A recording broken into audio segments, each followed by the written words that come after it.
Bonjour à tous, nous sommes le mercredi 26 novembre et un match référence. Voilà ce que vient de signer l'Olympique de Marseille au Vélodrome face à Newcastle. Une rencontre de Ligue des Champions qui fait plaisir, un soir européen tel qu'on espère en voir beaucoup au cours de la saison.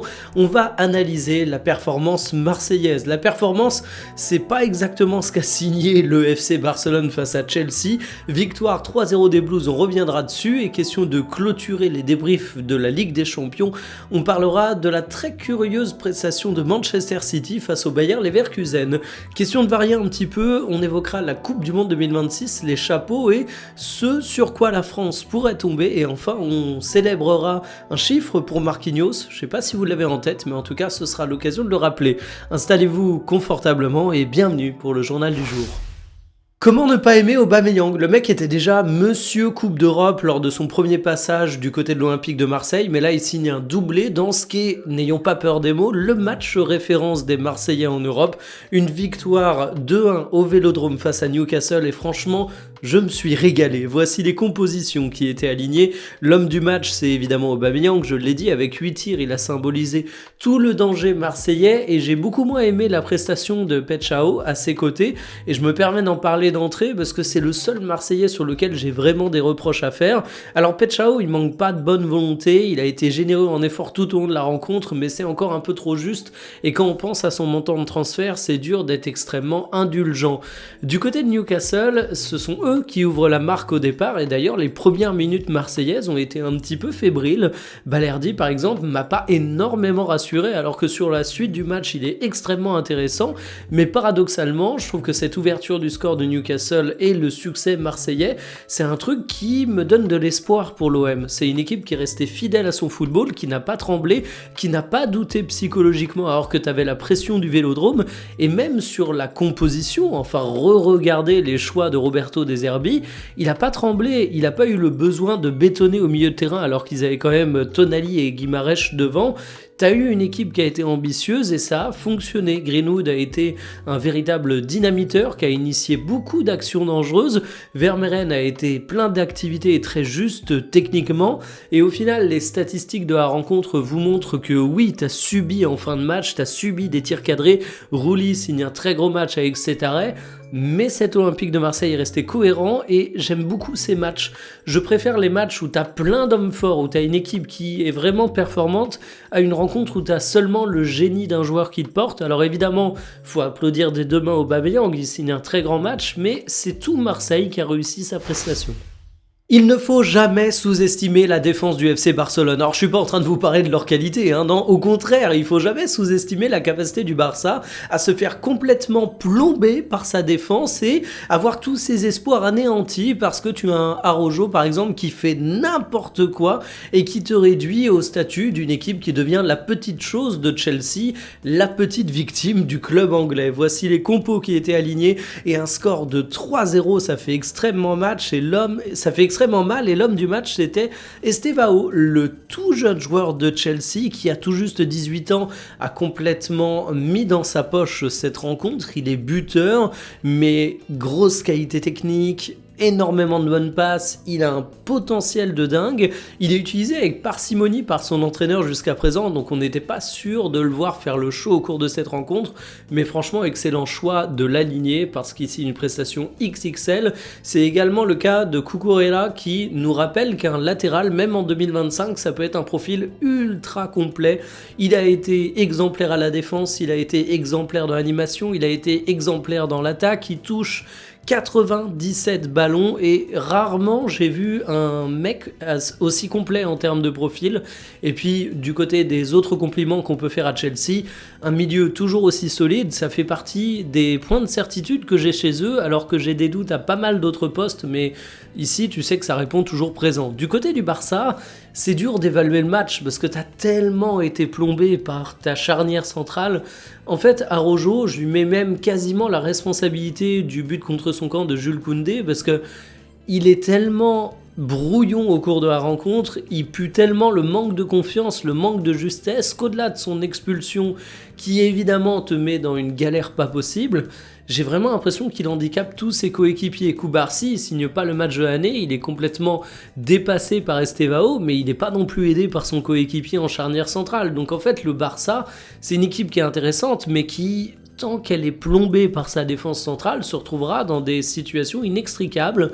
Donc oui, il y a eu d'autres déceptions du côté du FC Barcelone, mais moi je vais vraiment retenir ce sujet défensif. Les statistiques de la rencontre vous montrent incontestablement que Chelsea mérite sa victoire, mais plus que ça, je dirais que le Barça mérite sa défaite.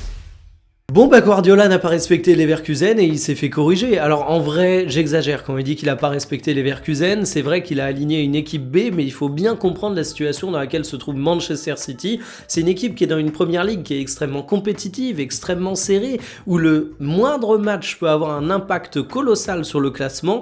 T'étais plutôt bien en Ligue des Champions jusqu'à présent, donc fallait bien à un moment que t'arrives à faire souffler tes cadres.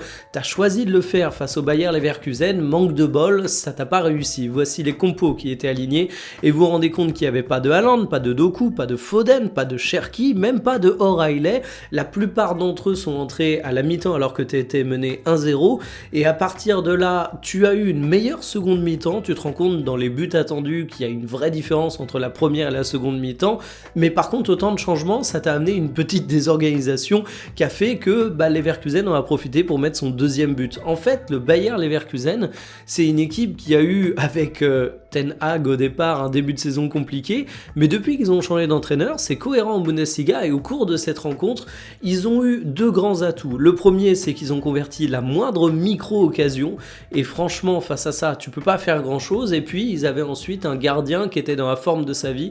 Flecken fait un match absolument exemplaire, il te sort 9 arrêts, donc franchement, bravo à lui, mais il n'empêche qu'il y a quand même quelques critiques à faire du côté de City. Par exemple, quand tu fais tourner et que tu alignes Omar Marmouche, c'est un grand joueur, t'es en droit d'attendre de bonnes choses de lui. J'avais dit il y a quelques jours que je trouvais sa situation assez compliquée du côté de City, c'est pas avec ce mauvais match qu'il va se sortir des débats. Ça serait quoi le groupe de la mort pour la France à la Coupe du Monde 2026 ? Eh bien, on a les chapeaux, donc on peut s'imaginer ce que ça pourrait donner. Pour rappel, les groupes sont composés de 4 équipes, une du chapeau 1, une du chapeau 2, une du chapeau 3 et une du chapeau 4. On connaît pas encore toutes les équipes du chapeau 4 étant donné que les barrages ne sont pas terminés, mais on a quand même quelques clients qui pourraient se pointer et être dans le chapeau qui sur le papier est le plus faible. Alors dans les groupes de la mort pour la France, je vais vous en proposer quelques-uns, vous pourrez me les donner en commentaire. Moi, le truc qui me ferait vraiment peur, ce serait donc la France avec le Maroc, la Norvège et l'Italie. Ça ferait 3 gros clients. Tu peux également imaginer la possibilité Uruguay, Algérie, Ghana ou encore Croatie, Tunisie, Ukraine.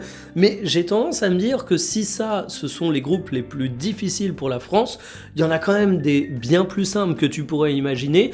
Donc franchement, la situation pour l'équipe de France, elle n'est pas non plus alarmante. Très loin de là, on tient notre statut en étant de chapeau 1. C'est une très bonne nouvelle. Et d'ailleurs, le chapeau 1, je le trouve plutôt cohérent par rapport aux forces des équipes parce que t'attends comme grand favori pour la Coupe du Monde 2026. Alors il y a la petite incohérence Mexique, USA, Canada, mais ce sont les pays organisateurs, donc forcément, ils sont chapeau 1. 500 matchs pour Marquinhos au Paris Saint-Germain, ce sera le 500e face à Tottenham, mais c'est un beau signe de longévité pour le capitaine du Paris Saint-Germain. Il a débarqué au sein du club de la capitale en 2013, auparavant il était à la Roma, et ça j'ai l'impression que tout le monde a tendance à l'oublier. En même temps il n'a pas joué 4000 matchs du côté de la Roma, mais on le voit vraiment comme un Brésilien qui a fait toute sa carrière du côté du Paris Saint-Germain, mais il avait connu autre chose avant. Reste que Marquinhos, c'est le symbole du Paris Saint-Germain. Entre 2025 et 2013, on peut dire qu'il a tout connu, le PSG qui était le symbole de la loose, le PSG qui a soulevé la Coupe d'Europe en étant la meilleure équipe du monde. Marquinhos, il a connu également plusieurs vies du côté du PSG. Il a été remplaçant derrière une charnière composée de David Luiz et Thiago Silva. Il a été essayé latéral droit. Il a été essayé milieu défensif.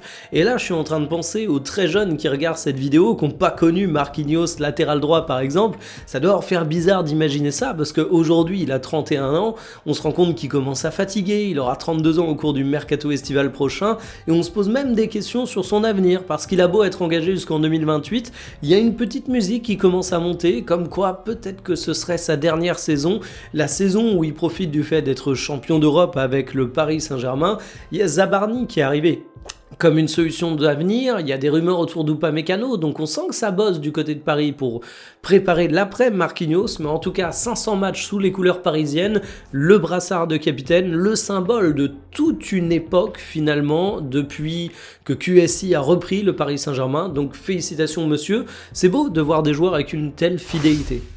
Terminé pour le journal du jour, cet après-midi, j'hésite entre plusieurs sujets. Pour tout vous dire, il y a un sujet que j'ai bien envie de faire en mode coup de sang sur un joueur précis qui a été évoqué au cours de ce journal, mais j'ai également des sujets un peu plus globaux, donc je vais voir comment je tranche. En tout cas, il y a beaucoup de choses à dire en ce moment dans le foot, c'est pas l'actualité qui manque, et j'en profite pour vous dire qu'il y aura une vidéo cet après-midi, mais il n'y en aura pas demain, donc jeudi après-midi, mais je le redirai demain dans le journal, parce qu'il y aura bel et bien un journal demain midi, en plus de la vidéo de cet après-midi. Bref, sur ce, je vous laisse, je vous souhaite une excellente journée, salut.